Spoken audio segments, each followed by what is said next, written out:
Welcome to the channel homeopathy made easy. आज हम बात करेंगे होम्योपैथिक मेडिसिन फॉर कीलॉइड्स।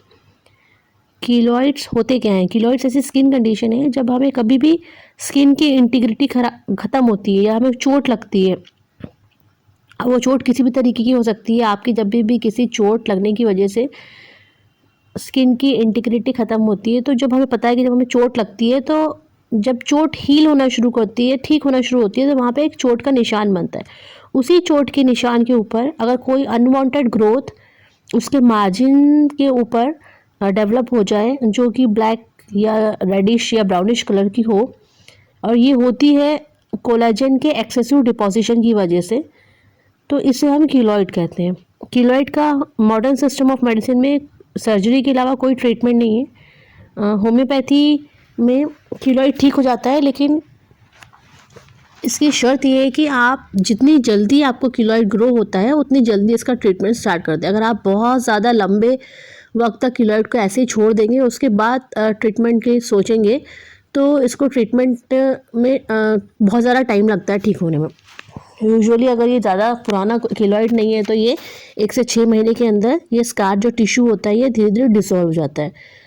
तो जो होम्योपैथिक मेडिसिन है उसमें जो सबसे पहले मेडिसिन है उसमें है मिडोरिनम 200। आपको जो ट्रीटमेंट स्टार्ट करना है वो मिडोरिनम 200 से स्टार्ट करना है। और उसके बाद 2 मेडिसिन हैं, कैलकेरिया फ्लोर 3x पोटेंसी में और थायोसिनामिनम 3x पोटेंसी में। ये दोनों मेडिसिन को हम 3x पोटेंसी से स्टार्ट करेंगे, 4 टैबलेट्स 3 टाइम्स अ डे। और धीरे धीरे जैसे जैसे हमारा ट्रीटमेंट का टाइम आगे बढ़ता जाएगा, हम इस मेडिसिन की पोटेंसी बढ़ाते आएंगे।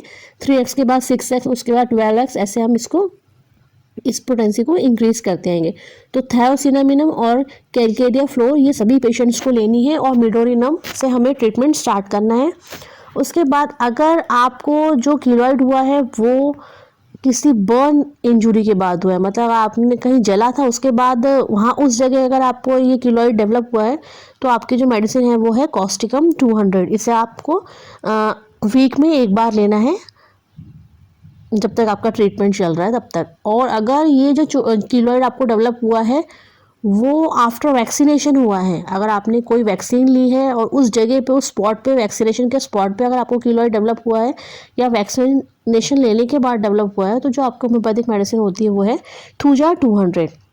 सिमिलरली अगर आपको कुछ कटने के बाद या कोई सर्जिकल वूंड के बाद वहाँ पे आपको कीलॉइड डेवलप हुआ है, और जो कीलॉइड है उसमें से कुछ स्टिकी सा फ्लूइड भी सिक्रीट होता है, तो जो होम्योपैथिक मेडिसिन है दैट इज़ ग्राफाइटिस 200। ये आपको सिर्फ वीक में एक बार लेनी है, और इसी तरीके से ये ट्रीटमेंट कंटिन्यू करना है। ऐसा ट्रीटमेंट कंटिन्यू करेंगे तो आपका जो कीलॉइड है वो धीरे धीरे डिज़ोल्व होके और ये ख़त्म हो जाता है। वीडियो अच्छी लगी हो तो लाइक ज़रूर कीजिएगा, चैनल को सब्सक्राइब कीजिए। मिलते हैं नेक्स्ट वीडियो में।